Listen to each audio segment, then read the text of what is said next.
Imagine your city turning into a literal battleground between local police and federal agents overnight. Yeah, I mean, that sounds like a completely dystopian movie. It really does. Uh, But in May 2026, the federal government's massive criminal case against Chicago protesters just spectacularly collapsed. right, and it collapsed because federal prosecutors were actually caught hiding evidence from their own grand juries. Exactly. So we are diving straight into this breaking news today. The judge didn't just, drop the charges against the so-called Broadview Six. She threw the entire case out permanently over severe government misconduct. Which is just a massive legal earthquake. It really is. And this legal earthquake is happening at the exact same moment that a fierce political showdown is just boiling over in Washington. Yeah, because just days ago, on May 21st, 2026, the House Judiciary Committee fired off this demanding oversight letter. Right, targeting Chicago Police Superintendent Larry Snelling. They are demanding answers about why the city absolutely refuses to cooperate with federal immigration officials. So,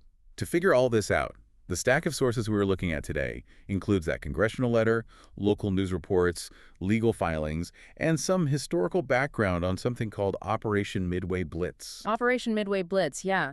That was the massive federal immigration crackdown launched in Chicago by the Trump administration. Right. And our mission for this deep dive is to unpack the actual mechanics of this situation.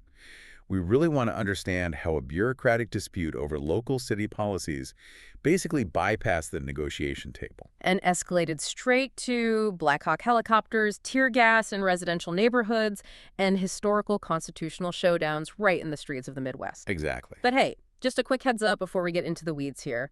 The sources we're looking at today are incredibly polarized. Oh, absolutely. Very highly charged. Right. You have got fiery rhetoric from local activists and then the exact same intensity from federal agencies. Yeah, and we should be clear. Our goal today isn't to take a side or tell you who is right or wrong here. Not at all. We are simply laying out the raw facts, the legal filings, and the actual arguments being made by both sides so you can see the whole board. So the street-level chaos we saw, it didn't just happen in a vacuum. Right, there's always a fuse. Exactly. The fuse was lit by a complete and just catastrophic breakdown in policy cooperation between local and federal authorities. And this all centers around Chicago's welcoming city ordinance, right? Yes. That local law legally prevents the Chicago Police Department from honoring ICE detainers. Wait, okay, before we go further, let me make sure I understand the mechanics here. What exactly is an ICE detainer in practical terms? Sure. So an ICE detainer is a formal request from the federal government. They ask local police to hold an individual for up to 48 extra hours after their local release date. Ah, okay, so it gives them a buffer. Right. That window gives federal immigration agents the time to travel to the local jail and actually assume custody of the person. So an ICE detainer is basically the feds calling a local bouncer and saying, hey, I know that guy's shift is over and he is free to leave the club, but lock him in the coat closet for an extra 48 hours until I can get down there to arrest him. That is a pretty great way to picture it, yeah. And Chicago is basically saying, no, we aren't your coat closet. Exactly. But, okay, let's unpack this. If local police are already handling local crime, why does the federal government feel the need to step in and override them so aggressively? Well, this gets to the heart of a massive constitutional friction point. On one hand, you have the Supremacy Clause. Which says federal law obligates state law. Right, especially on things like immigration. But on the other hand, you also have the 10th Amendment, specifically the anti-commandeering doctrine. The anti-commandeering doctrine. Okay, what does that mean in plain English? Basically, the Supreme Court has ruled that the federal government cannot force state or local agencies to spend their own time, money, and resources enforcing federal laws. Oh, so the feds cannot commandeer local police. Exactly. And Chicago used this doctrine to shield its community.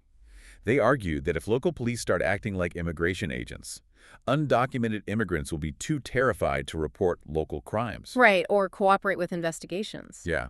Local leaders are trying to maintain trust to solve homicides and robberies. But the federal authorities see that exact same policy as a shield for dangerous criminals. Yes, they do. And they bring some intense statistics to back up their argument in that May 2026 House Judiciary Committee letter. Right, let's talk about those numbers, because the federal government laid out their case using stark numbers. Very stark.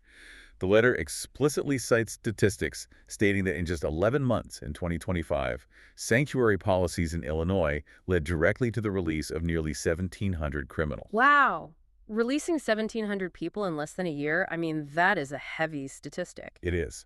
They argue that Chicago's refusal to cooperate creates a massive public safety blind spot. And the congressional letter points to a very specific, tragic outcome to justify their intervention, bringing up a case from June 2019. Right, the McDonald's case. Yeah. Local police arrested a Mexican national for theft, but refused to honor an ICE detainer. And after the Chicago police released him, that same man allegedly lured a 3-year-old girl into a McDonald's bathroom and assaulted her. It's just horrific. And the federal government uses that case to argue that if local authorities had simply cooperated, that man, who was a convicted felon who had previously faced deportation, he would have been removed from the country before the assault ever happened. Exactly. Federal leaders felt local policies directly endangered the public, leaving them no choice but to step in forcefully.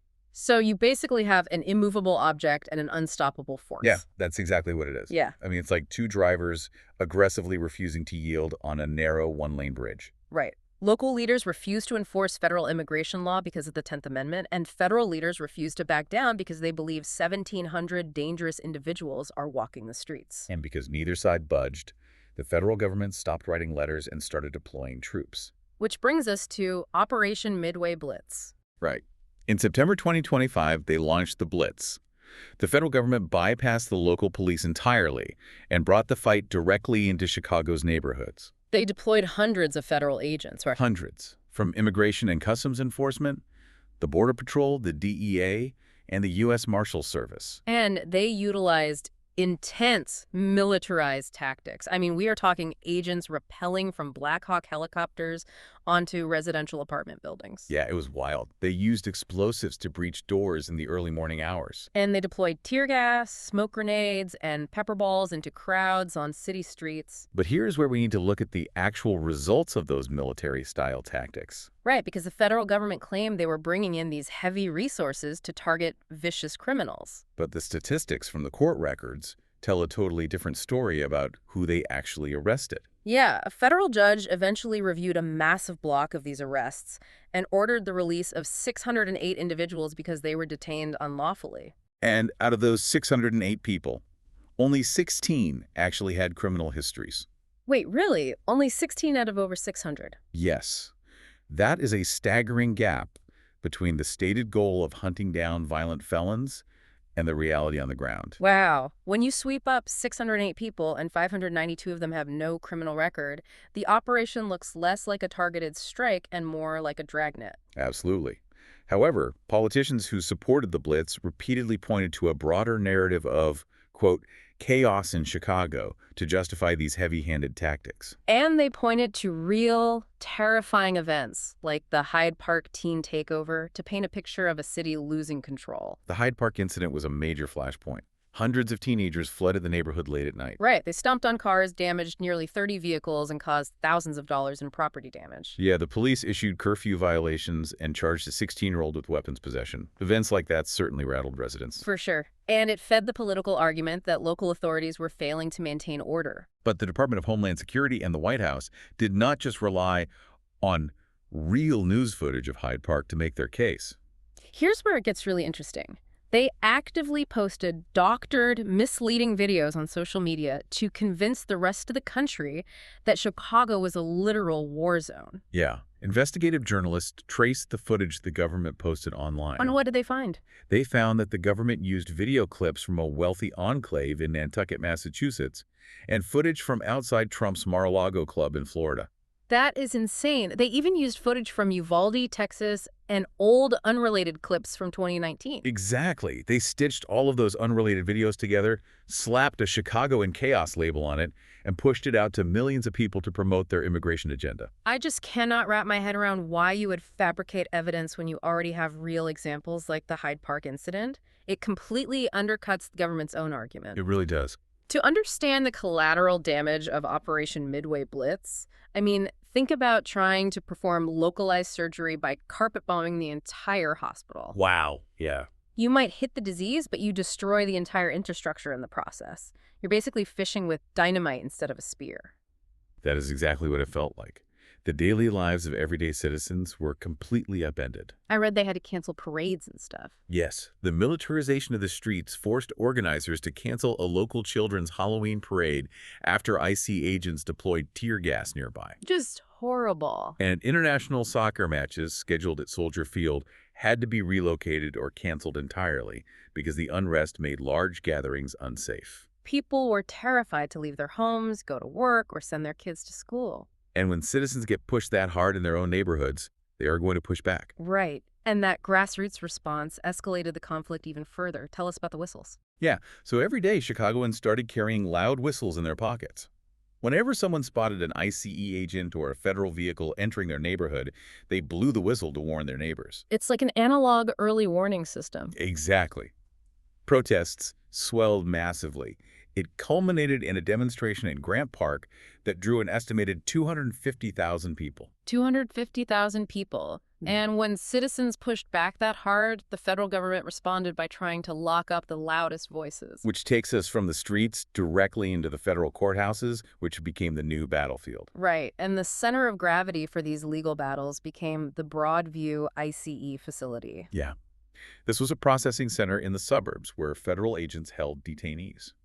Naturally, it became the site of constant, intense protests. Which brings us back to our opening news hook, the Broadview Six. Right? These were a half-dozen demonstrators, including Katabuga Zeller, who was a Democratic candidate for Congress, who protested outside the Broadview facility. Federal agents met them with tear gas and rubber pellets. And then federal prosecutors hit them with heavy felony charges, accusing them of conspiring to impede federal officers. But as we said at the top of the deep dive, this entire case collapsed in May 2026. Yeah, because behind closed doors, it was revealed that federal prosecutors committed gross misconduct during the grand jury proceedings. It was stunning. According to the court transcripts, the prosecutors didn't just heavily redact documents, they actively removed grand jurors who disagreed with the indictments. Wow.